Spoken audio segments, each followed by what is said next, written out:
Let's try this YouTube thing again, shall we? So with TikTok most likely being banned in the United States, I still want a way to talk about books and to reach out to more readers. So I decided to try YouTube, come back, see how I feel, and what better way to start out my comeback than to talk about the books that I read in the beginning of the year from January through March. And instead of going month by month, I thought it would be fun to do them by rating. So first up, we're going to go into my 2 stars because luckily I haven't had a single 1-star read. First up, my only 2-star read is A Realm of Ash and Shadow by Laura Buckheit. This was sent to me by the publisher for review before its release. It is now officially out as of, I believe, the 11th of April, and I think this just had so much potential. It follows a young woman who's about to turn 18, and she is basically a princess to a hidden kind of fae kingdom, not really fae, but there's a bunch of other creatures there, and she's in hiding in the mortal realm to keep her safe. On the eve of prom and her birthday, she is attacked by demons and whisked away to her original realm that is run by her father, who is just this abusive man. And she is met by a few other people, including a man that she's kind of feeling this like special connection to. There's even like a tattoo that shows up on her arm that kind of binds them together. And although I was going into this with a really open mind, everything that I ran into seemed to be exact ripoffs of other major and popular fantasy romances. And I'm talking about the binding that kind of like connected the two, everything. I know authors can take reference from things, but I think this one in particular was trying to do too much and trying to add too many things into one. And yes, that is my cat. But basically, I just think there was too much going on. There wasn't enough development for it to be I think a good start, in my opinion, to a trilogy. I think that's what it's trying to be. And I was really underwhelmed, especially in regards to the fact that it was supposed to be a fantasy romance, and I felt zero connection between the 2 main characters. If she wanted to add in those things, those different scenarios, it should have been throughout the entire series and not just the beginning of the first book. So I didn't love it, and I wish I did. I probably won't be continuing on with the series, but if it sounds like something that you're interested in, I recommend checking it out. Now into the 3 stars, we have Corrupt by Penelope Douglas. This is a dark romance that I picked up on a whim, honestly, and I enjoyed it, but obviously it wasn't the best thing that I've ever read. It follows a young woman who has this connection with her ex's older brother. What she doesn't know is that he is in basically cahoots with his 3 best friends who were put away in prison for something that they did a few years prior, and those guys want revenge on our main character because they believe that she's the one that turned them in and basically caused them to go to prison. I guess you could say it's like a bully romance because they're really mean to her, honestly. And although I like the romantic aspect of it, I kind of felt uncomfortable with the flashback scenes because our main character was underage at the time. And although nothing ever happened between her and the brother years prior, I still felt uncomfortable because there was a connection, although they said there was a connection. And I just was uncomfortable with it because she was underage. But overall, it was a good time. It was definitely dark. There's definitely a lot of dark scenarios that eventually happen. But I did like the romance in the end of it, and I probably will continue on with this series. Another 3-star read, I read an early copy of 0 Days by Ruth Ware. This one was not the strongest book that I've read by her. It follows a young woman who is kind of like this special, not an agent, I wouldn't say, but she tests security systems for businesses by literally breaking into them. And she's hired by these people to do so. And one night she kind of gets caught and she has to explain herself that this is her job. And she gets home to find her husband dead. He has been murdered. And then everybody believes it's her. So she's on the run. So I kind of thought that was a fun scenario. However, I think it was very predictable. I literally figured out the killer, not necessarily the means behind it, but I figured out the person behind everything before page 100. I was on page 60 and I was like, yep, this is who did it. And I like to be right, so I like to see that I am right by the end, but this was just very lackluster, and I think she could have done way better with this specific scenario because I think it was pretty unique. But overall, I was underwhelmed. I will continue reading more of Ruth Ware's books because they're definitely readable. I read this one in 2 days. So it was fast-paced, it was entertaining, it just was very underwhelming. Next is The Haunting of Alejandra by V. Castro. This is a adult literary horror that follows a mother who is kind of starting to feel dark thoughts. So trigger warning on that. And she's not feeling well in her relationship when all of a sudden she starts to see things and hear things. And basically it is a retelling of La Llorona.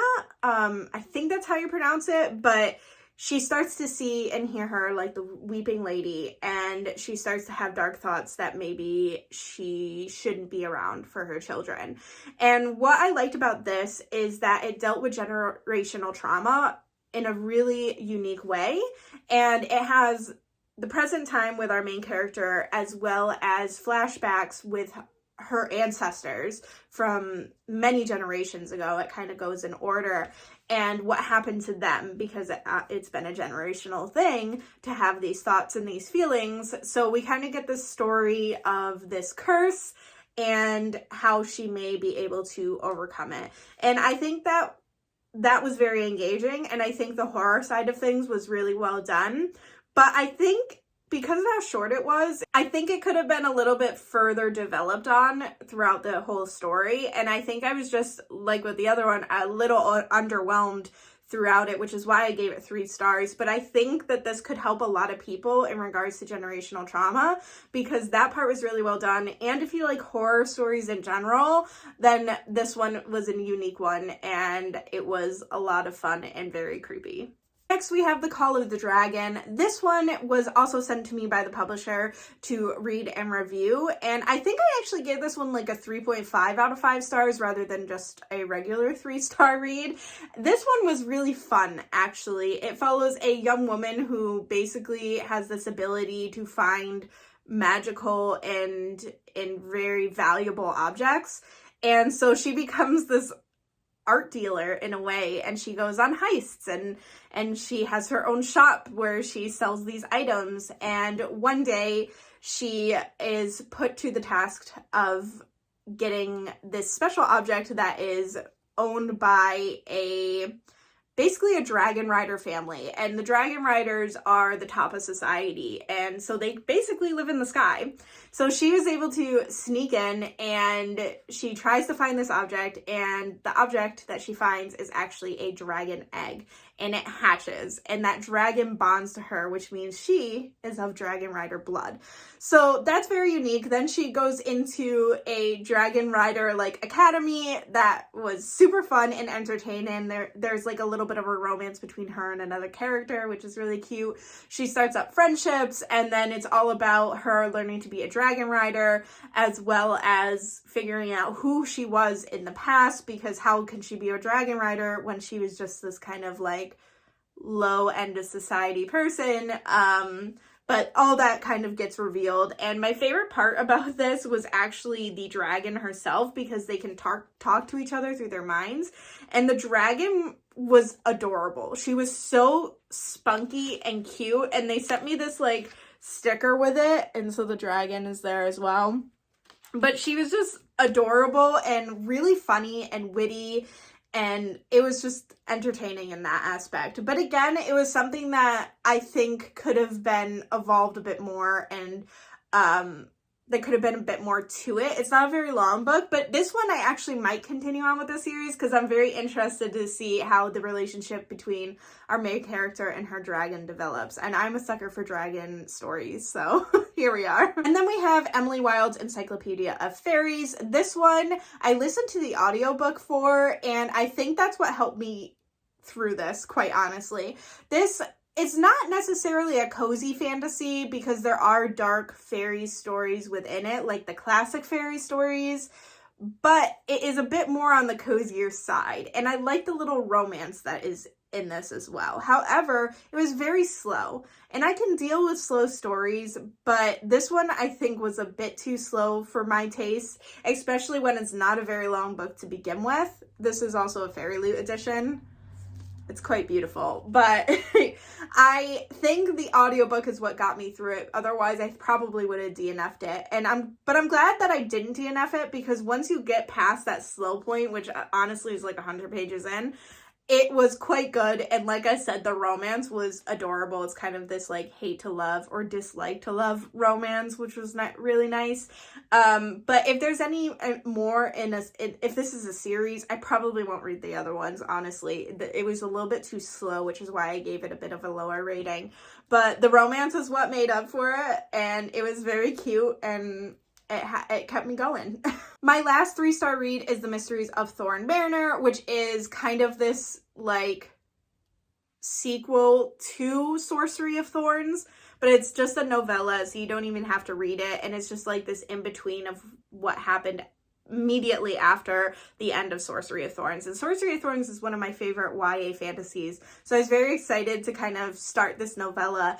But it's just a novella, it's not anything major to it, and it's just another like literally a mystery in Thorn Manor that kind of I think was there to help play up the romance between our two characters again. So it's not really not necessary, but it's a good time. So if you like Sorcery of Thorn Manor, if you like Sorcery of Thorns, then this might be something that you want to pick up just to like add on to the romance and the story overall, but it's really not necessary. Now into the 4-star reads. First up, Mirror to Mirror, which is a middle grade novel that is told in verse, and this one had me really emotional. It follows twin sisters, one of which has really bad anxiety, so the other twin is constantly trying to help her overcome that anxiety.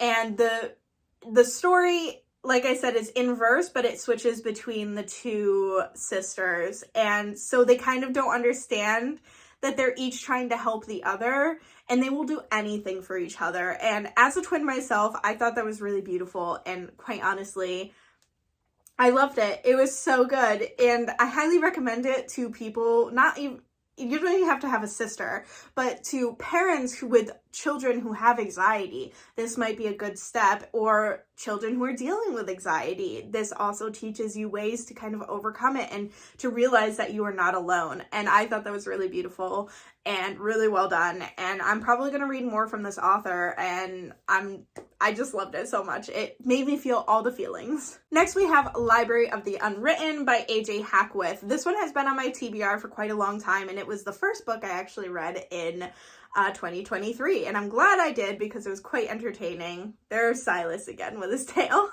But this one, I also listened to the audiobook, and it follows our main character who is in hell, actually, and she is a librarian to characters in unwritten books. So if a book is unwritten, unfinished, the characters go to this place in hell that is safe for them, and she kind of watches over them and makes sure that they can't escape, because if they do and they find their author, horrible things could happen.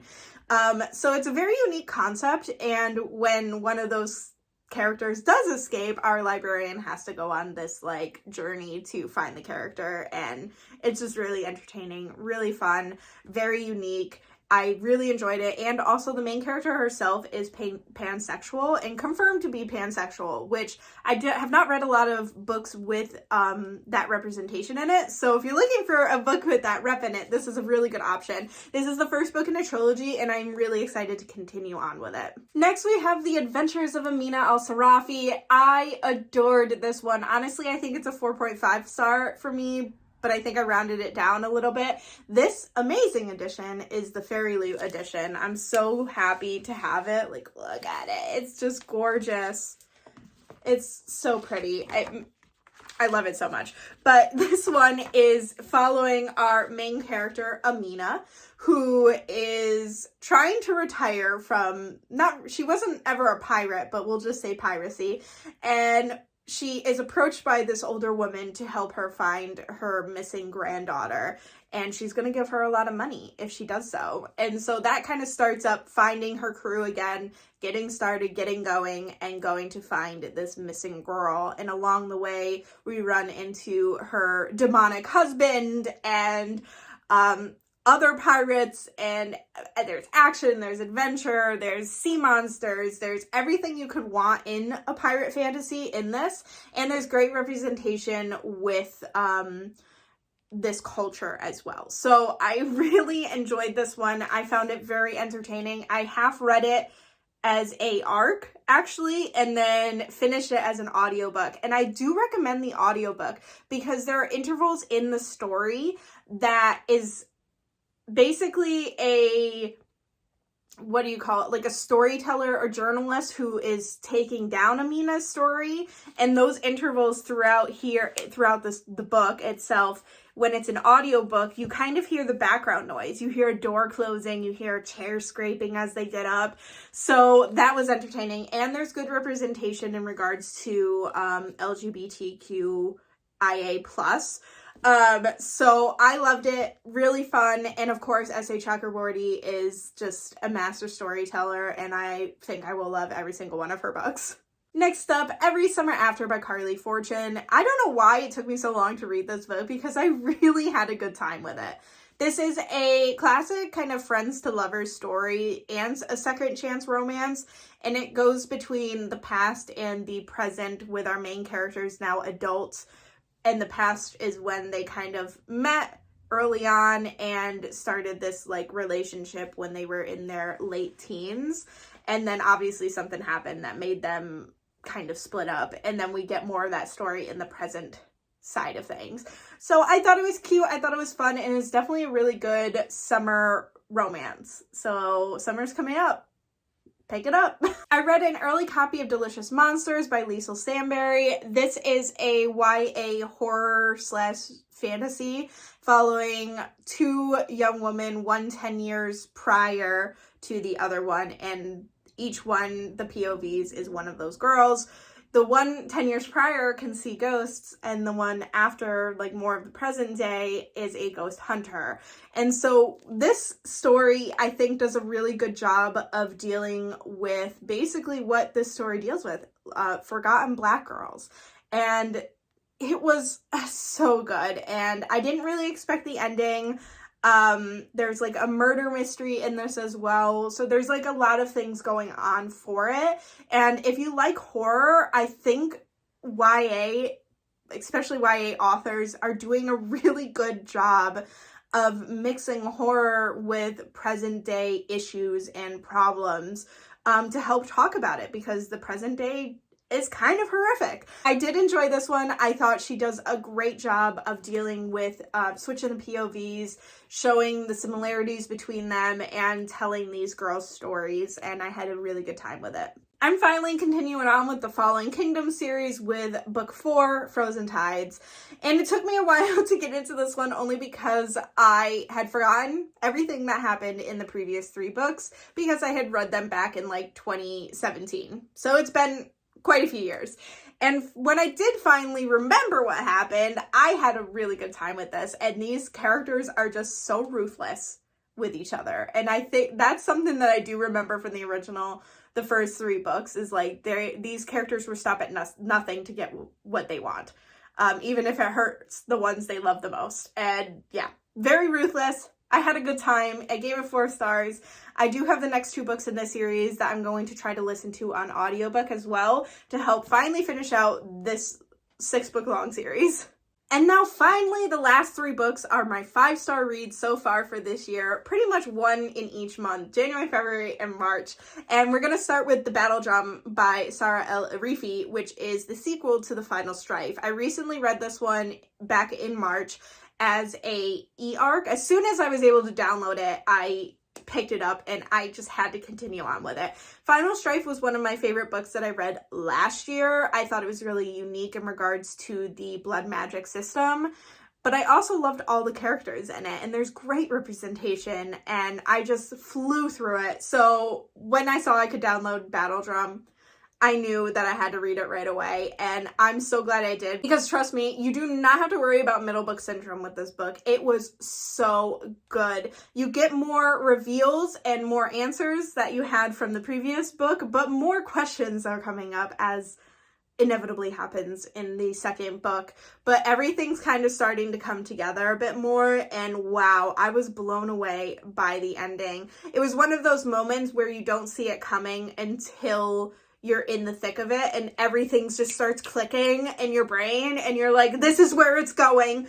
I cannot believe this. But yes, I finished it. I loved it. I gave Final Strife 5 stars as well, but this one I think I liked a bit more, and if I could give it more than 5 stars, I would. I loved it so much, and now I have to wait longer for the next book, unfortunately, because this one doesn't come out, I think, until May. I read it so early that now I had to wait even longer for book 3, and who knows if they're even going to come out with an arc for that, because they don't usually do that with the last book of the trilogy.